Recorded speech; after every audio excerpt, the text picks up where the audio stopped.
Bienvenidas Lurdinas, empezamos nuevamente con una nueva clase para poder nosotras seguir continuando con nuestro aprendizaje.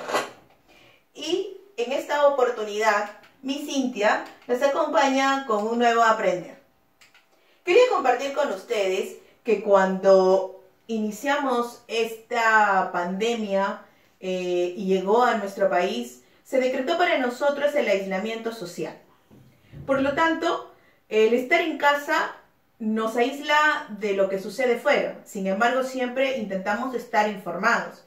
Y para eso lo hacemos muchas veces leyendo u observando a través de las diferentes redes sociales. Entonces les quería compartir una información. Decía que el decano del Colegio Médico del Perú nos informaba que las camas de UCI libres están en los departamentos de Moquegua, Tacna y Arequipa.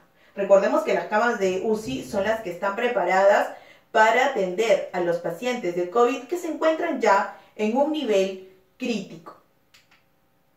Bien, el decano del Colegio Médico, Miguel Palacio Celi, dijo que a diferencia de las regiones del norte y el oriente del país, en el sur todavía hay camas UCI disponibles. ¿Y qué es esto? Una noticia, ¿verdad? Esta noticia ha buscado informarnos. ¿Qué más nos informa? Dice que el número de camas en unidades de cuidados intensivos a nivel nacional ha sido un tema sujeto a escrutinio público. Según cifras del MINSA, que el comercio reportó este domingo, existen en el país 726 camas de UCI y 131 disponibles a nivel nacional. Sin embargo, se reportan que en Lima y en el norte del Perú, como nuestra ciudad, los casos de enfermos por COVID-19 no encuentran camas UCI disponibles. Bien, esta información y esta noticia obviamente continúan, pero yo seguí leyendo otra información que para mí era importante y me encontré este otro texto. Este otro texto que dice acciones para la identificación de casos de COVID-19. El formato parece distinto, sin embargo vamos a ver qué función cumple este texto. Este que habla sobre acciones para la identificación de los casos del COVID en el entorno educativo, dice que por esta época es habitual que tanto niños, niñas, adultos tengan cuadros gripales y que por eso es necesario identificar en ellos, en los niños, en los jóvenes y en los adultos, ciertos signos que me van a dar a mí a reconocer y diferenciar a la vez entre una simple gripe y un caso de COVID-19. Entonces, a mí como maestra me interesaba esta información y me explicaba paso a paso cómo yo podía ir identificando. Entonces, si nos damos cuenta, en ambos textos hay dos funciones sumamente importantes. En la primera, informarnos sobre hechos, ¿verdad?, que vienen ocurriendo, nos daban ciertos datos, y en el segundo, buscaba no solo informar, sino también explicar, ¿verdad? Muy bien, entonces, él que produjo ambos textos, ¿verdad?, tiene como objetivo que los emisores, que somos nosotros los lectores, podamos tanto informarnos como de repente comprender algo que ellos nos explican. ¿Y qué tipo de textos son estos? Nada más y nada menos que los textos expositivos. Y el texto expositivo es un texto muy usado realmente, porque las dos funciones principales que tiene son la función informativa y la función explicativa.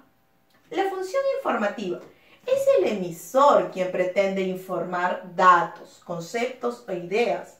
Por ejemplo, las noticias que leímos, un artículo en enciclopedias, un artículo de investigación, un texto de manuales, etc. Y la segunda función que tiene es el explicativo. El emisor brinda a aportar una información específica que va a ser importante o significativa para el lector y que el lector la va a aprender. No solo se va a informar, sino que va a aprender de ella, ¿verdad? Ejemplo, por ejemplo, las definiciones que encontramos en un diccionario, artículos de investigación científica, y aquí también podemos hablar de los textos instructivos que también se encuentran en este tipo de texto. ¿Y qué texto instructivo conocemos? Por ejemplo, las recetas, un manual de instrucción para el uso de algún instrumento, para el uso de algún artefacto, etc.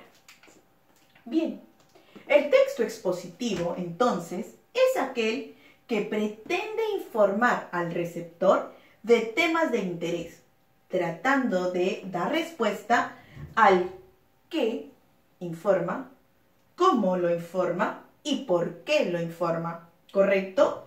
Entonces, si yo presento un texto informativo, estoy presentando un texto informativo que me responde a estas tres ideas: al qué, al cómo y al por qué. El texto informativo no acepta opiniones personales. Yo no puedo emitir en él lo que siento, no puedo emitir lo que opino, nada subjetivo. Son datos e información específica y veraz, ¿correcto? Bien. Por ejemplo, aquí en el texto de las salamandras y los lagartos, este texto expositivo busca darnos una información mediante la comparación de dos animales para explicarnos sus diferencias, justamente. Veamos al respecto. Dice: hay muchas personas que confunden a los lagartos con las salamandras, porque tienen un aspecto muy similar. Quiere decir que a simple vista son iguales. Pero las salamandras son anfibios, es decir, pueden vivir tanto en el agua como en la tierra. Y la mayoría de ellas incluso nacen en el agua y respiran mediante branquias, como los peces, mientras son pequeñas. Sin embargo, los lagartos no son anfibios, son reptiles. Nacen con pulmones y viven siempre en la tierra. Con pulmones nadie vive en el agua, recuerda. Otra clara diferencia en su piel es que los lagartos tienen el cuerpo cubierto con escamas, mientras que las salamandras son de piel lisa, húmeda y sin escamas. Además, a los lagartos se les puede ver tomando el sol, mientras que las salamandras huyen de él. Entonces, este texto expositivo nos informa mediante una comparación y nos explica que las salamandras y los lagartos no son iguales, ni son el mismo animal. Otro tipo de texto que también les comentaba que es expositivo es el texto instructivo, en el que encontramos las recetas. En este tiempo de COVID y de la permanencia en hogares, ¿verdad? Muchos de nosotros, como sus mamás, sus papás y ustedes, han incursionado en hacer postres y diversos platos para entretenerse un poco y para también poder cubrir con las necesidades alimenticias de los hogares, que no podemos estar yendo a comprar fuera por cualquier motivo, ¿verdad? Entonces, ¿se ayudan de qué? De ciertos textos instructivos, y no son nada más y nada menos que textos de tipo expositivos, en el que nos explican, por ejemplo, qué utilizaré, cómo lo haré, y hasta nos dan al final cómo es que te deben de quedar. Este es otro tipo de texto expositivo, otro ejemplo, en donde, por ejemplo, nos habla de las estrellas y nos explica que una estrella es todo objeto es un objeto astronómico que brilla con luz propia, dicen, ¿verdad? Como se explica más adelante, estas esferas de gas emiten tres formas de energía hacia el espacio: la radiación, la electromagnética y los neutrinos y el viento estelar. Y esto es lo que hace que permitamos observarlo con una apariencia desde el cielo a las estrellas, ¿verdad? En el cielo nocturno como puntos luminosos y en gran mayoría de los casos tilitantes. ¿Qué quiere decir tilitantes? Tilitante quiere decir cuando vemos así como que parpadea, ¿verdad?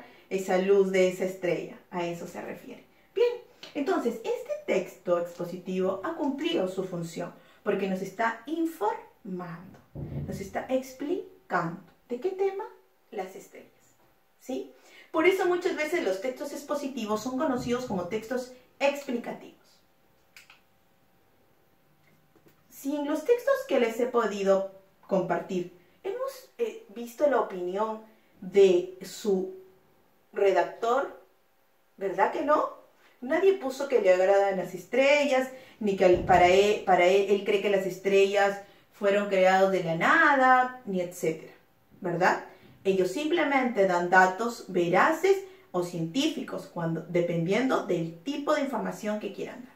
Recuerda, los textos expositivos tienen que reconocer a qué público van dirigidos. Si mi texto expositivo está para un niño, mi tipo de lenguaje o léxico debe de ser sencillo y coloquial. Pero si este es, por ejemplo, una investigación para un grupo especializado, ¿verdad?, de algunos técnicos o especialistas de alguna rama, yo debo utilizar un tipo de léxico más técnico, a su nivel. No lo olvides. Es importante siempre reconocer hacia quién o para quién escribo. ¿Cuál es la estructura de un texto expositivo? La estructura es la introducción, el desarrollo del tema y una pequeña conclusión. En la introducción se da a conocer el tema de una manera muy rápida, poco profunda y llamativa para atraer al lector, que siempre, ojo, es el objetivo de todo escritor. El desarrollo desarrolla lógicamente las ideas y los conceptos del tema que quiero trabajar. Se inicia con un análisis a veces objetivos, ¿verdad? Y la conclusión es una síntesis corta y pequeña de todo el tema tratado. Bien, aquí tenemos otro tipo de texto expositivo, los tiburones. Nos hace una pequeña descripción de ellos en su introducción, donde nos dice que son grandes predadores marinos con esqueleto cartilaginoso, múltiples agallas. Las agallas están a los lados o debajo de la cabeza y los tiburones tienen varias hileras de dientes en la boca. Es una pequeña descripción rápida y breve.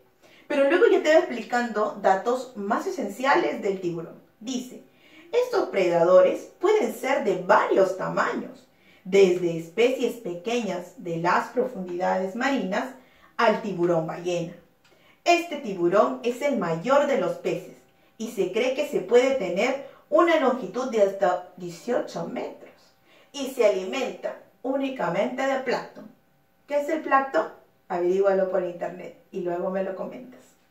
Algunos de los tiburones más grandes, en especial el tiburón blanco, son homeotérmicos, es decir, capaces de mantener el cuerpo caliente, más caliente que la temperatura del agua. Ojo, viven en el mar y la temperatura del mar, como sabemos, es bastante baja.